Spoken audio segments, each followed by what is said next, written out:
I once believed my life was a perfect canvas, painted with the love of my family, the loyalty of my best friend, and a romance I thought would last forever. But a devastating truth shattered everything, leaving me with pain and a strength I never knew I had.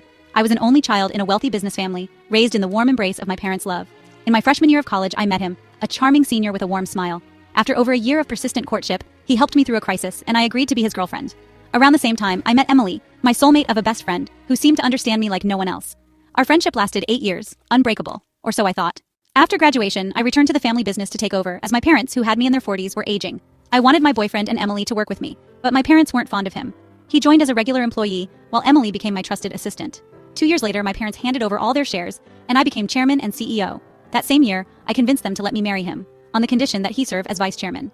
He said being with me was enough, and I believed him. Everyone admired me, a young, successful woman with a devoted husband and a brilliant best friend by her side.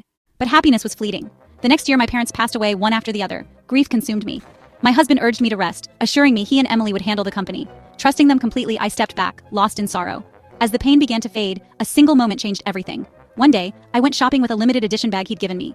At a boutique, the clerk's hesitant glance sparked my suspicion. When I pressed the manager, the truth hit like a blow. He'd bought the bag with another woman a month earlier, yet I'd only received it 3 days ago. Where had he kept it, and why the delay? Doubt ignited, and I recalled his new habit, early morning bike rides. When I offered to join, he brushed me off, saying I wasn't fit enough. At 3 a.m. the next day, curiosity drove me to follow him. At first, seeing him ride alone eased my fears, but then the road grew familiar. My heart sank as he stopped at Emily's house, the one I'd bought for her. Through the window, I saw them embrace, their passion cutting me like a knife. I wanted to confront them, but my feet felt frozen. I stumbled home, my mind a storm of betrayal. The next morning, his sweet call to breakfast felt like acid. I pretended to sleep, unable to face him. I contacted Uncle Min, my father's loyal assistant and my rock since his passing, and asked him to investigate. 3 days later, the truth was a cold abyss. Their affair began before our marriage, and while I mourned my parents, they siphoned over $30 million from the company. I was a puppet in their staged happiness. Uncle Min warned that divorcing now would make recovering the money nearly impossible. I didn't care about the wealth, but I couldn't let them profit from my pain. I devised a plan. They were meticulous, leaving no obvious weaknesses. Just when despair set in, I found one, my mother-in-law, consumed by greed. I had a friend buy a cheap villa, then staged a phone call about insider information, hinting it could soar 200% in value. As expected, she overheard and rushed to buy it before me, without consulting her son. The plan worked. I recovered the money, sparking a fierce argument between my husband and his mistress, while I played ignorant.